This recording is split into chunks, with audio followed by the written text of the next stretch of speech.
Jésus. Une mission au service de la condition humaine. Quoi que l'on pense de Jésus, une chose est sûre, c'est qu'il a été un personnage singulier, à la fois clivant et en même temps rassembleur. Avec lui, l'humanité est entrée dans une nouvelle ère et le compteur du temps est remis à zéro.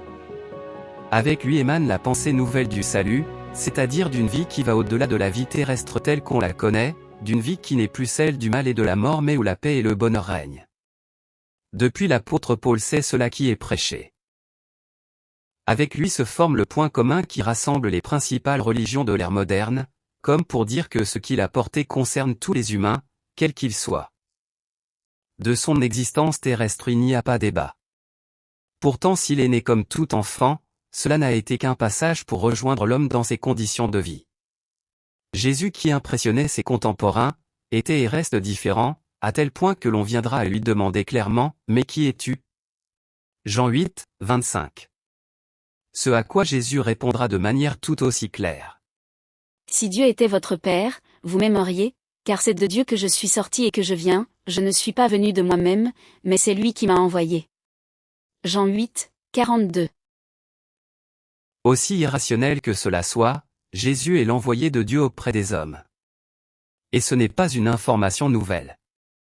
En effet, cela réalise nombre de prophéties de l'Ancien Testament qui ont annoncé des siècles avant la venue d'un Messie.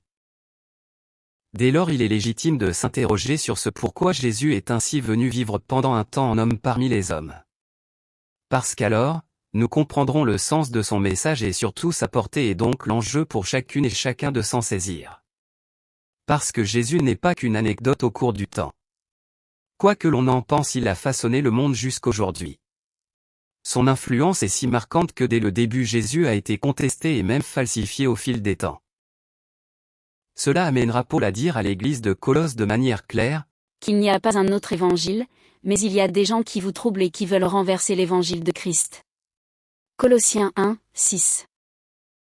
Depuis et en toutes les époques, le message de Jésus continue de faire l'objet de contestations, de mises en doute et même de détournements. Le même Paul dira d'ailleurs à son élève Timothée, car il viendra un temps où les hommes ne supporteront pas la saine doctrine, mais, ayant la démangeaison d'entendre des choses agréables, ils se donneront une foule de docteurs selon leurs propres désirs, détourneront l'oreille de la vérité, et se tourneront vers les fables.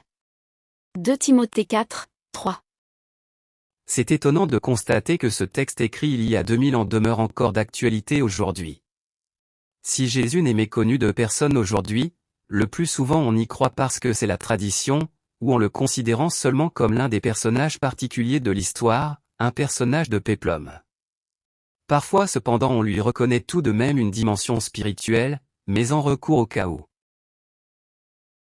Pourtant Jésus est tout à fait clair, il est envoyé par Dieu auprès des hommes et des femmes, Jean 8, 42. C'est donc qu'il a quelque chose à nous dire. Mais s'il est enclivant, c'est sûrement que ce message qu'il a porté bouscule. Alors quelle a donc été sa mission en venant parmi les hommes? Et quel message a-t-il voulu nous laisser? Sur le sujet de sa mission, la réponse est donnée par Jésus lui-même. Car je suis descendu du ciel pour faire, non ma volonté, mais la volonté de celui qui m'a envoyé. Or, la volonté de celui qui m'a envoyé, c'est que je ne perde rien de tout ce qu'il m'a donné, mais que je le ressuscite au dernier jour. La volonté de mon Père, c'est que quiconque voit le Fils et croit en lui ait la vie éternelle. Jean 10, 38 à 40. Sa mission c'est donc 1. De faire la volonté de son Père, laquelle volonté est que personne ne se perde. 2. De se faire réconciliateur et moyen de salut. Autrement dit, Jésus est venu de la part du Dieu des origines, pour convaincre par la démonstration en venant lui-même proposer une voie de salut qui permette à celles et ceux qui se mettent en relation avec lui de trouver une issue à ce monde qui nous mène dans une impasse. Et pour bien faire comprendre qui il est vraiment et comment il est cette voie de recours par laquelle le salut se trouve, pas seulement pour ses contemporains mais aussi pour tous jusqu'à nous aujourd'hui, Jésus va se servir d'un vocable que ses contemporains connaissaient bien mais qui en plus parle à tout le monde et dans tous les temps. Aux pharisiens qui lui demandaient qui il était, Jésus leur répond en se présentant comme « Je suis ». Jean 8, 58. C'est ainsi que Dieu lui-même avait répondu à Moïse lorsqu'il lui a demandé son nom. Il pose par ce « Je suis » la crédibilité de sa parole. Alors, Jésus va à plusieurs reprises montrer comment il ouvre cette voie nouvelle par laquelle il réconcilie les hommes avec Dieu et devient un moyen de salut. Je suis, nous parle aussi à nous pour nous dire comme à ses contemporains. Je suis le pain de la vie, Jean 6, 35. Comme pour dire que certes nos besoins matériels sont nécessaires et importants, mais que l'on a besoin de plus, que l'on a besoin de quelque chose qui conduit à la vie. D'ailleurs Jésus termine sa phrase en disant « Celui qui vient à moi n'aura jamais faim et celui qui croit en moi n'aura jamais soif. » Parce que Jésus seul pourvoit à tout et bien au-delà de ce qui est matériel et ce que d'autres disent pouvoir offrir. Ce pain-là il est le seul à pouvoir l'apporter. Je suis la lumière du monde. Jean 8, 12. Comme pour dire que hors Jésus ce sont les ténèbres qui règnent, même ceux que l'on croit être lumière. L'apôtre Paul dira d'ailleurs aux gens de Galate, qu'il n'y a qu'un seul évangile, c'est-à-dire qu'une seule bonne nouvelle. Déjà l'apôtre Jean avait dès le début de son évangile évoqué cette lumière régénératrice qui ouvre un nouveau jour. Cette lumière était la véritable lumière, qui, en venant dans le monde, éclaire tout homme. Elle était dans le monde, et le monde a été fait par elle, et le monde ne l'a point connue. Elle est venue chez les siens, et les siens ne l'ont point reçue. Mais à tous ceux qui l'ont reçue, à ceux qui croient en son nom, elle a donné le pouvoir de devenir enfants de Dieu, lesquels sont nés. Jean 1, 9 à 12. Je suis la porte des brebis. Jean 10, 9. Jésus emploie cette image dans le contexte de la vie pastorale de l'époque où il fallait mettre les brebis à l'abri. La porte lorsque l'on est à l'extérieur est le symbole de la mise à l'abri et lorsque l'on est à l'intérieur c'est le symbole de la liberté et de l'accès à de nouveaux horizons. Mais c'est aussi le choix qui nous est laissé d'ouvrir ou de fermer la porte. Jésus se révélera à nouveau ainsi d'ailleurs quelques années plus tard alors que Jean est sur l'île de Patmos. Voici je me tiens à la porte et je frappe. Si quelqu'un entend ma voix et ouvre la porte, j'entrerai chez lui, je souperai avec lui, et lui avec moi. Apocalypse 3, 20. C'est à nous de se saisir de cette porte et de l'ouvrir et de se mettre à l'abri derrière. Je suis le bon berger. Jean 10, 11. Cette parole résonnait parfaitement à l'époque car les contemporains de Jésus connaissaient très bien le psaume 24. Le berger c'est celui qui connaît chacune de ses brebis, qui se soucie de chacune d'elles, qui est tout le temps là, qui les soigne et les protège. Cette image se suffit à elle-même pour comprendre que Jésus est toujours celui qui veut prendre soin de nous. Le prophète Ésaïe parlant de la part de Dieu a cette parole qui illustre bien ce que Jésus veut être pour nous. Ne crains rien, car je suis avec toi, ne promène pas des regards inquiets, car je suis ton Dieu, je te fortifie, je viens à ton secours, je te soutiens de ma droite triomphante. Ésaïe 41, 10. Je suis la résurrection et la vie. Jean 14, 6. Comme pour dire que la mort n'est pas une fatalité sans issue et que la vie reste possible. Mais cela passe par Jésus. Mais cela passe par Jésus.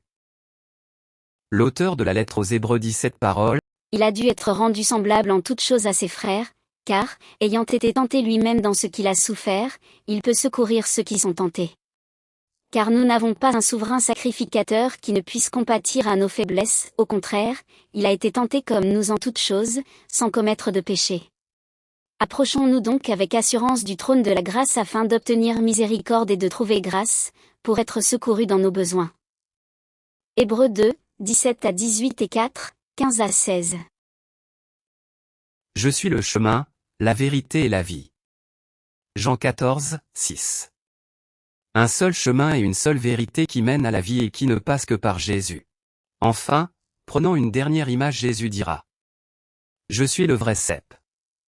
Jean 15, 1. Le cep est ce qui relie le raisin au pied de la vigne de laquelle il tire de quoi se développer et mûrir. Jésus est celui qui nous relie à Dieu le Père. Jésus est tout cela à la fois et c'est encore une réalité qui nous demeure disponible. Parce que sa mission ne se limite pas aux quelques années de son passage parmi les hommes, elle se poursuit toujours, pour nous tous aussi. L'apôtre Jean rapporte d'ailleurs ces paroles qu'il affirme, « Quand j'aurai été élevé de la terre, j'attirerai à moi tous les hommes. » Jean 12, 33. Quand Jésus a dit, « Le Fils de l'homme est venu chercher et sauver ce qui était perdu » Luc 19, 10, c'est pour dire que par lui nous pouvons être réconciliés avec Dieu et avoir accès au salut que Dieu veut pour tous. Parce que lorsque Jésus dit qu'il est venu pour faire la volonté de son Père, Dieu, il parle du souhait de Dieu de ramener tous les humains à lui et de là d'en finir avec ce qui est contraire à Dieu et qui emmène l'homme à sa perte. C'est l'apôtre Pierre d'ailleurs, lui qui a bien connu Jésus, qui parle de la patience de Dieu à l'égard des hommes en disant « Le Seigneur ne tarde pas dans l'accomplissement de la promesse, mais il use de patience envers vous, ne voulant qu'aucun périsse, mais voulant que tous arrivent à la repentance. » 2 Pierre 3, 9. Et Pierre sait que cela passe par Jésus. Christ a souffert une fois pour les péchés, lui juste pour les injustes, afin de nous amener à Dieu. 1 Pierre 3, 18. Tous ces textes nous éclairent de manière précise sur ce pourquoi Jésus, l'envoyé de Dieu, est missionné. Et pour cette mission il lui fallait passer par l'écosystème de la terre telle qu'elle est. Il lui fallait passer par la même vie que nous, vivre les difficultés et même jusqu'à la mort, il lui fallait venir nous dire, et en faire la démonstration, qu'une autre voie est possible et que si les voies de l'homme mènent toutes à la mort, celle que Jésus propose mène à la vie. Par ailleurs déjà au temps de Jésus la société baignait dans une offre spirituelle très large. Depuis les nombreux courants de pensée philosophique hellénistique jusqu'aux dieux mythiques de la Grèce antique en passant par le panthéon des dieux à mystère importé du sud de l'Empire, la spiritualité monothéiste du Dieu des origines se perdait et s'imprégnait de traditions qui détournaient et faisaient oublier son sens premier. Un peu comme aujourd'hui où l'on ne sait plus qui croire et en quoi croire, où l'évolution des mœurs et la réévaluation de ce qui est bien et de ce qui est mal nous fait perdre la vue de ce qu'était le bien d'origine et de qui est Dieu. C'est aussi cela que Jésus porte. Redire et montrer qui est Dieu, ce qu'il souhaite pour l'homme mais aussi ce qu'il est prêt à faire pour lui. L'auteur des Hébreux traduit bien cet aspect de la mission de Jésus. Après avoir autrefois, à plusieurs reprises et de plusieurs manières, parlé à nos pères par les prophètes, Dieu, dans ces derniers temps, nous a parlé par le Fils, qu'il a établi héritier de toutes choses, par lequel il a aussi créé le monde, et qui est le reflet de sa gloire et l'empreinte de sa personne. C'est aussi pour cela qu'il peut sauver parfaitement ceux qui s'approchent de Dieu par lui, étant toujours vivant pour intercéder en leur faveur. Hébreux 1, 1-3 et 7, 25. Aujourd'hui Jésus n'est évidemment plus présent. Et pourtant sa parole demeure et a traversé les siècles au cours desquels guerres, troubles sociaux, révolutions même, auraient facilement pu la faire disparaître. Eh bien non. Elle est toujours là, parce que ce que Jésus est venu dire concerne toute l'humanité. D'ailleurs il a lui-même affirmé qu'après lui, il serait toujours présent. Voici, je suis avec vous tous les jours, jusqu'à la fin du monde. Matthieu 28, 20. La finalité de tout cela, c'est la volonté de Dieu de rassembler celles et ceux qui veulent avancer dans la lumière de Jésus vers la vie, la paix et le bonheur retrouvés. On ne peut terminer sans citer cette parole de Jésus, « Dieu a tant aimé le monde qu'il a donné son Fils unique afin que quiconque croit en lui ne périsse point, mais qu'il ait la vie éternelle. » Jean 3, 16.